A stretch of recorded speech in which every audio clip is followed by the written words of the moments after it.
नमस्कार बांधवांनो, आज आपण एक अशा गोष्टीबद्दल माहिती घेत आहोत की ज्या गोष्टीबद्दल खरंच पिढ्यानपिढ्या कुतूहल आहे।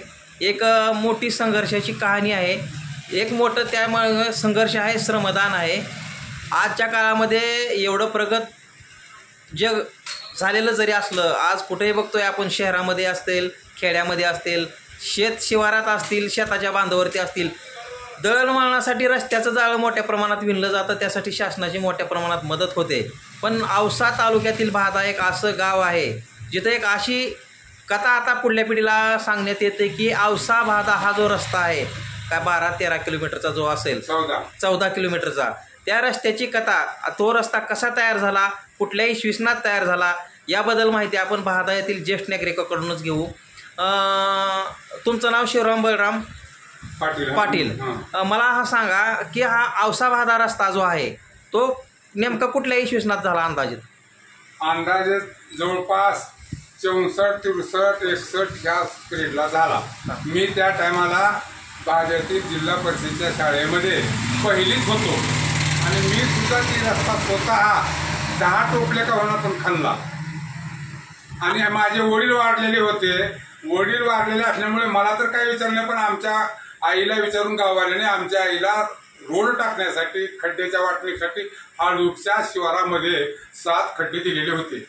मी स्वतः आईबरोबर तिथे गेलतो। आईनं काय खोदकाम केलं नाही, पण तिने ते कुणांतर घेऊन करून त्यांचे 7 खड्ड्याची उतराई त्यांनी तिथे केली। आणि हा रोड जे आहे ते आपल्या पूर्वजांनी तिथपर्यंत नेला ही माझ्या डोळ्याच्या समोरची गोष्ट आहे। कसल्याही प्रकारचं कुठलंही काही पुण्या खेड्याचं किंवा कुठल्याही शिवाराचं सुद्धा सहकार्य झालं नाही। भादा ते औसा हा रस्ता श्रमदानातून आपल्या पूर्वजांनी 1961, 62 किंवा 64 पर्यंत कंप्लीट केला। त्यानंतर काही दिवस गेल्यानंतर वर थोडं मुरुमाचं काम, कोण जिल्हा परिषद काय भानगडे आम्हाला तेवढं लक्षात नव्हतं, त्यांनी थोडं बहुत पातळ मुरुम टाकून रस्ता वाहतुकीला झाला। त्याच्यानंतर 1968ला एसटी आली ऐन श्रीलंकाच्या दिवशी।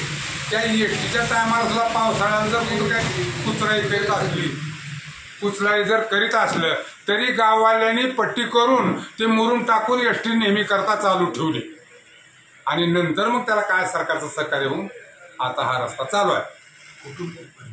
हा श्रमदानाचा रस्ता जो आहे भादाचा, भादा ते असं तुम्ही म्हणता, कुठून कुठपर्यंत भाद्याच्या लोकांनी, भाद्याच्या नागरिकांनी श्रमदानातून टाकलेला आहे? इथून भाद्यापासून, भाद्याच्या विशीपासून ती थेट हनुमान मंदिर औसा लातूर येस इथपर्यंत माझ्या दृष्टीनं काम करीत होते।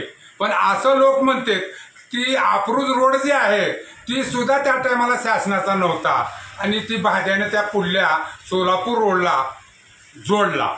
आणि त्याच्यावर माझ्या देखत ऐकून होतं की थोडं बहुत जरी बजेट मंजूर झालं तर अगोदर तिकडून कामकाज खडीचं मुरमाचं काहीतरी व्हायचं आणि आमची दुर्दशा अशीच राहायची। आणि आम्ही गावात पट्टी करून आमच्या पूर्वजांनी पुन्हा काहीतरी गाड्या लावायच्या आणि मुरुम टाकून मग ती एसटी चालायची। तुमच्या आठवणीत असं काय आहे की साधारणतः भादामध्ये औसा ते भादा ही पहिली बस साधारणतः कधी आली असेल? 1968ला श्रीलंकाच्या दिवशी।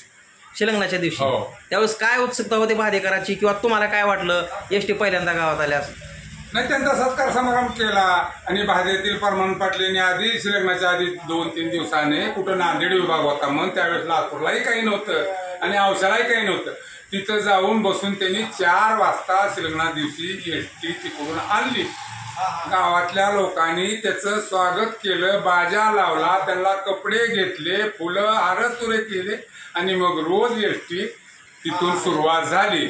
आणि एसटी सुरुवात असताना भाद्याच्या विशीपडी उभा टाकत होती, तिथे सळ्या रवल्या होत्या आणि त्याच्यात बाहेरनं तिकीट जायचं आणि त्या टायमाला 55 पैसे तिकीट औसा होतं आणि लातूरला 100 रुपये होतं। ही मला सुद्धा त्याचं पुरेपूर जाणीव आहे।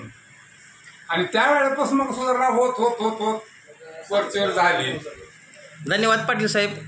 भादा गावच्या संदर्भात एकदम जुन्या काळातील तुम्ही अत्यंत महत्त्वाची माहिती पुढल्या पिढीसाठी दिलेली आहे। तर मित्र हो, हे अशा पद्धतीचा हा एक संघर्षाचा रस्ता नक्कीच म्हणावं लागेल ह्या गोष्टीला। औसा ते भादा हा रस्ता कसा तयार झाला यामागची थोडक्यात पार्श्वभूमी आपल्याला बाधा येथील नागरिक शिवराम पाटील सर यांनी सांगितलेली आहे, त्याबद्दल आम्ही तुमचे आभारी आहोत. तर चला असंच पुढल्या व्हिडिओमध्ये भेटूया का रोमहर्षक आणि संघर्षमय कहाणीच्या गात्यातून. तोपर्यंत आपण इथंच थांबूया.